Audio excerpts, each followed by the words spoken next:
Bringing Reggie Miller, NBA on TNT, who joins us now. Hi, Reg. Sad. Yeah. Very sad. Very, my well wishes goes out to the Gwynn family.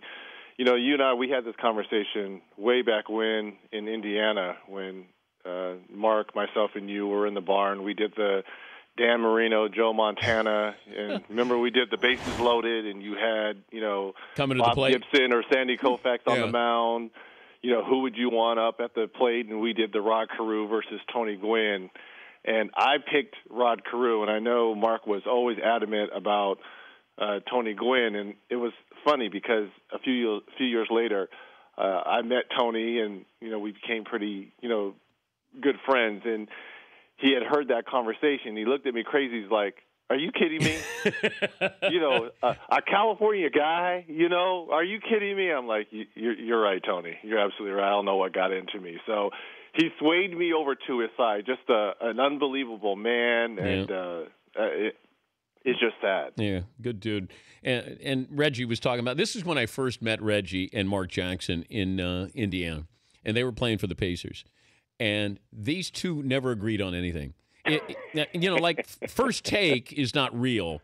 Mark and Reggie were real. Very real. Now, you guys, it'd be Marino. We started First Take, really, if you think about it. You did, because you guys never agreed on anything, no matter what. And then you go, all right, you decide. Who would you take? And then I think it was Tyson, Holyfield. Like you threw in all of these comparisons, and you and Mark Jackson never agreed on anything. It was amazing. It baffles me that he and I are such good friends, close friends, best friends, because the only one common thing we ever really agreed on was the direction of the Indiana Pacers. Other than that, I mean, he liked his toast lightly buttered. I like mine heavily buttered. It was crazy, everything that we used to disagree on. But you talk about getting along with a friend you might not see eye to eye with. You have a different opinion. Imagine the Spurs.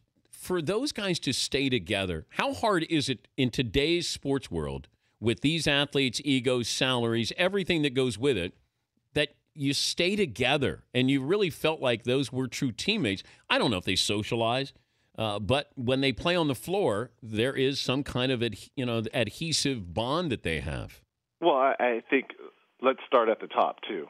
The ownership group with Peter Holt is fantastic, and then you go to R.C. Buford and Pop. To me, and Kawhi Leonard, deservingly so, the MVP. By far the best player on the floor during the series. But to me, the MVP was Greg Popovich. He put these guys in positions, learning from the mistakes of the Spurs a year ago. And a lot of soul-searching, and the move to put Boris Diaw in the starting lineup, and to make sure that all these guys understood their roles. Now, again, a bitter taste a year ago, 30 seconds away from winning their fifth a year ago. A free throw, a defensive rebound, they're hoisting the trophy. To come back 1 year later, to have the best record and still have the cast of guys, an older team, where Pop did exactly the same thing that he always got killed on, resting guys throughout the year, and to win 62 games and have the best record in the association, and then to go out on top of that and beat the two-time defending champions. Before we cast and we dog out LeBron, because that's the easy thing to do. LeBron. Let's give kudos and let's pump up what the NBA should be all about. 5 passes, move the ball from side to side, play within yourself, you're well coached, everyone likes one another. Why don't we highlight that as opposed to piling on LeBron, Dwayne Wade, Chris Bosh? To me, it's all about the Spurs and less about the Miami Heat. Well, but, in other sports... It's too easy to talk about LeBron. I know, but the NBA can be a copycat league, but nobody's copying the San Antonio Spurs. Not only is no one copying that, why isn't Carmelo saying, you know what, I want to go to San Antonio? Why isn't Kevin Love saying, you know what, I want to go to San Antonio? Why doesn't anyone want to go play for Greg Popovich in San Antonio? You're going to move the basketball, you're going to get shots, and you're going to compete at the highest level, and you're going to be well coached, and you know what? You may just win. Why is a free agent screaming to go to San Antonio? I don't know. Apparently, according to Charles, the women don't look good there. Can you believe How about winning? That solves everything. Oh, I know. We talked to Adrian Wojnarowski of Yahoo Sports. He said Pop's going to coach a couple more years. He thinks Duncan will come back as well. Barkley thought the opposite. He thought both these guys would retire. I think where there's smoke, there's fire. I think them coming out saying they're going to play, I would not be surprised or shocked if both of them, decided to kind of do what David Robinson did, win that last year and call it quits. But, man, the way they dismantled everyone, a younger Oklahoma City team, the two-time champs in Miami, I mean, why not? I mean, their legacy is secure. Yeah. Tim Duncan has one for the thumb now. I think anything that happens from here on out, I mean, it's gravy. We're all going to remember this. Did you know Duncan was good? Yes. Why? It's all about the fundamentals, because the reason why his game translates today is he never ran the fastest, he never jumped the highest, but it's all about fundamentals. So if I'm a young kid growing up and I can't jump over the rim, which I didn't, I've got to be able to hang my hat on something. And he's been the one guy that's had the best fundamentals, maybe since, and what's scary is, what made Michael Jordan great was great athleticism. He could jump. But people forget, Michael Jordan had the best fundamentals in the game as well. Yeah, Footwork, timing, defense. Dean Smith that's what taught Tim him. Duncan has. Yeah, Dean Smith taught him well. Very well. Do you think there's part of Jordan that's smiling with LeBron losing? Perhaps. I mean, hey, let's face it. Michael has an ego, yeah, and he will always be compared, LeBron, to the shadow of Michael Jordan. Mm-hmm. But I will say this, and I love LeBron James. Let me start off by saying that. That's a preface. We could stop the Mount Rushmore. That someone's going to be kicked off now. We could stop that. Okay. We could stop that now, right? Well, we can't. He can't allow the comparisons to be with Jordan. That's part of the problem here. You can't allow it to happen. Say no. Don't compare me to him. Okay, Dan, I would have strongly considered putting him on a Mount Rushmore. Here's my Mount Rushmore. Okay. It's Kareem, Magic, Michael, and Larry. Okay, this is what I've told people. If LeBron would have won a three-peat, I could easily see him going somewhere else and winning another couple more. And then I would have considered him putting on the Mount Rushmore. But what happened last night, I think he can't go anywhere now, because people are going to be like, oh, you're just trying to chase championships. You've got to stay now in Miami. Yep.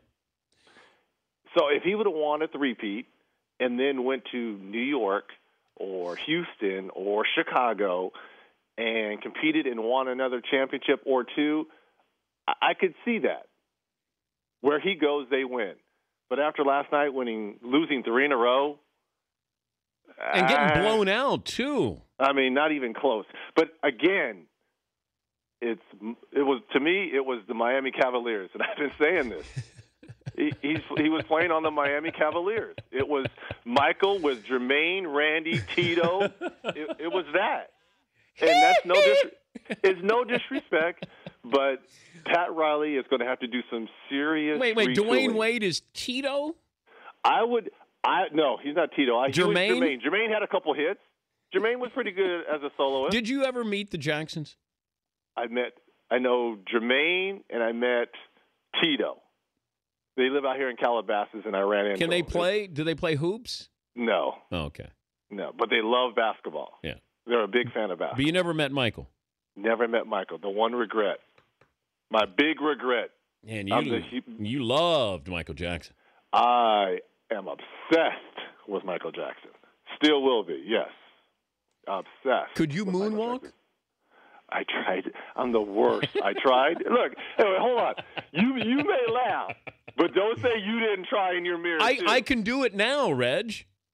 Look, when the Jacksons did the Motown, so you remember that back in 1980 when that's what blew up Michael Jackson? Yeah. I was in front of the mirror trying that, yeah. Oh, my God. And I'm still trying it. We're talking to Reggie Miller, Hall of Famer, joining us, Dan Patrick Show. The whole Melo situation here, Kevin Love situation, there's some drama there. What you do with Chris Bosh or Dwayne Wade in Miami. The biggest question that you want answered is with what team or what player? I really want to see where Carmelo ends up. I do not think he's going to stay in New York. And as much as I love my good friend Charles Barkley, I would say 9 out of 10 times he's mostly right. Oh, I thought you were saying wrong. No, I mean, Charles is very opinionated, and a lot of times he's right. But, to leave $35 million for your family, to me, Carmelo Anthony has to be judged by competing at the highest level. And I think the farthest he's ever gone was, the semifinals. He's got to go somewhere and compete. And it's not about money. It's about competing.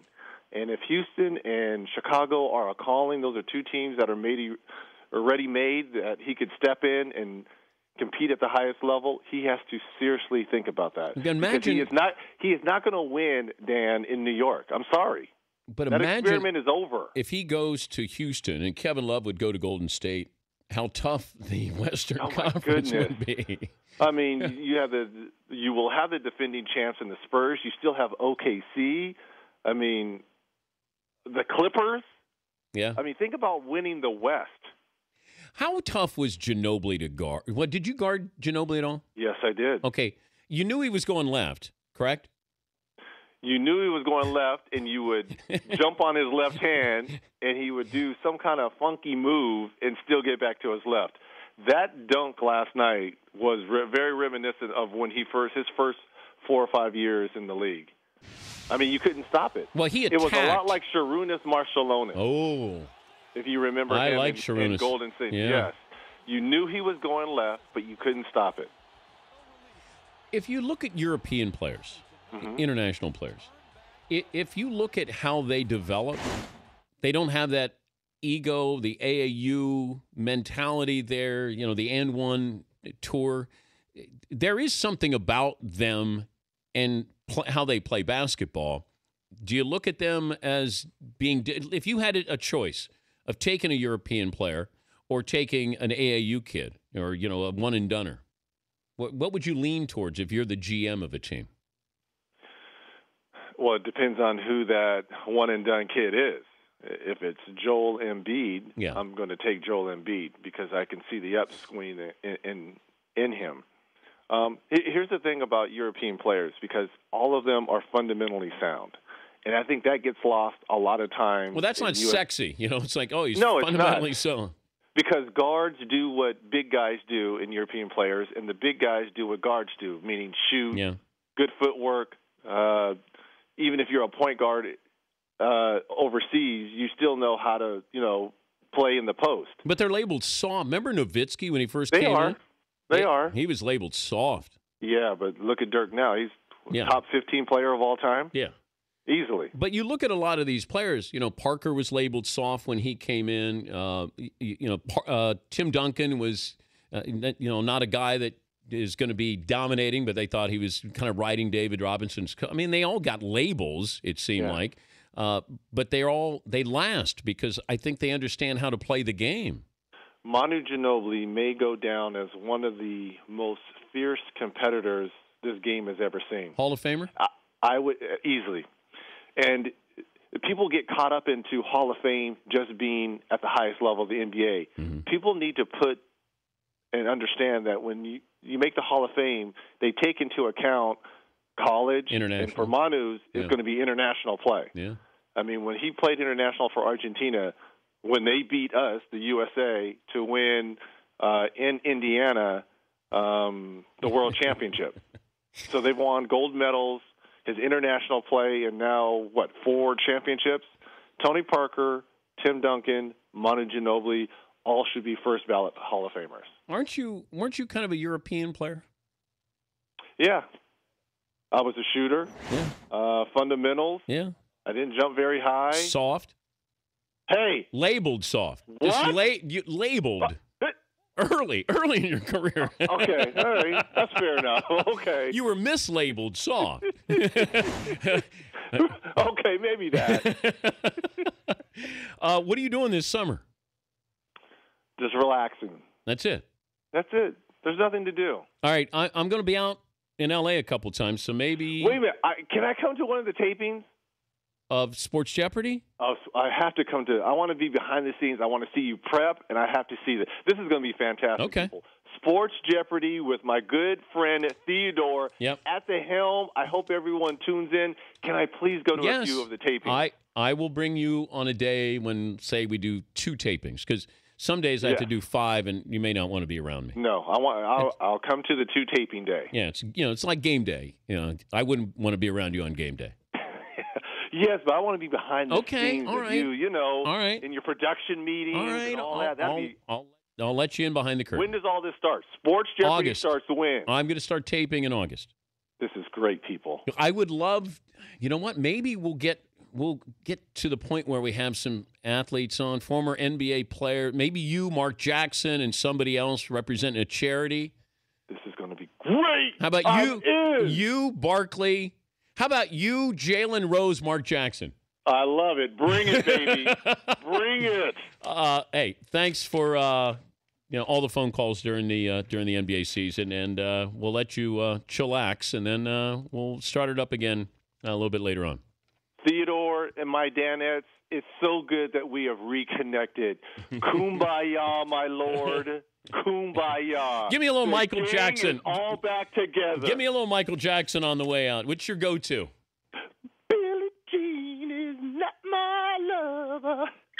She's just a girl who claims that I am the one. But the kid is not my son. People, Reggie Jackson Miller will be back. Come springtime or come October for training camp. All right.